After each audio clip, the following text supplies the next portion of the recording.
Welcome. This is a special episode. It is my world-famous minimal packing list.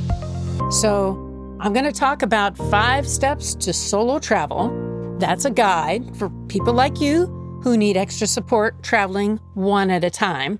And I've been helping women make travel memories since 1993. And I've been traveling solo since 1972. So I'm asking you this. Please share your memories and let's create more. I'm going to ask you for feedback also, but today's episode is going to be about this minimal packing list. So many people have asked me, what did I bring on my 90-day trips around the world? That's right, 2 of them.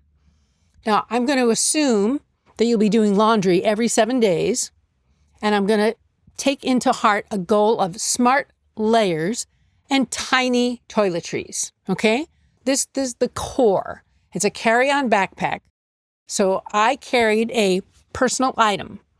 It was between 35 and 50 liters. And you could also bring a daypack and a tote. Now, packing cubes, absolutely necessary. I used 4, and one of those was 4 toiletries. My packing cubes were nylon, and they were all the same size and color. I also carried a money belt or even 2 money belts. So sometimes I was carrying 3 or 4 different currencies, and having different money belts was helpful. A small lock and zip pouches are very also important. These are core.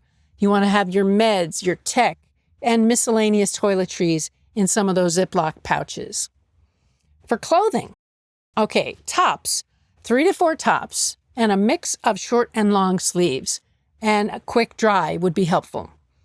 1 nicer top for things that you have to dress up a little bit. A Scot-T vest. Mine had 10 pockets, and I chose an extra large size so that you can put that over other layers. Now, what about bottoms? I only carried 1 pair of pants, but I also had shorts and a skirt. Now, layers, I had a light, warm layer, a packable rain jacket that was hooded, and I had a thin layer, we'll call it a modesty layer, a light scarf or overshirt, also good for sun, and it's also good if you're going to be going into any temples. Another dress option is a packable permanent press nylon dress, and I did carry one of those. Now for underwear, I had between 7 and 10 pairs of underpants and 2 bras, or 1 bra and a sports bra, and 5 to 7 pairs of socks, include 2 warmer and also some no-show socks. For swimming, I had 1 swimsuit, cap and goggles. That was also helpful. Shoes, keep it to 2. I had the 1 primary shoe, supportive sneakers, and a lighter flats second shoe. Now, some people also want to have sandals or flip-flops for showers in the beach. My toiletries now, I said earlier, tiny and refillable. A toothbrush, small toothpaste, floss, right?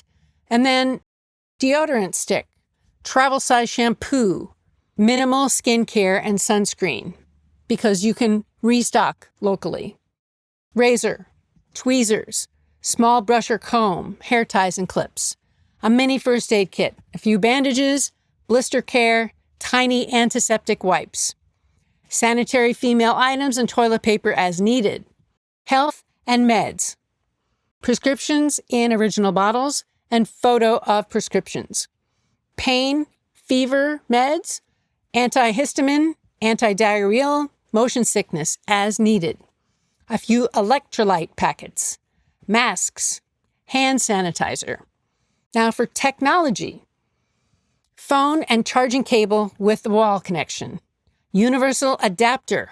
A second one is needed in South Africa. Power bank, earbuds, yes, headphones. I used noise canceling ones. They were fantastic, not only on the planes, but for sleep.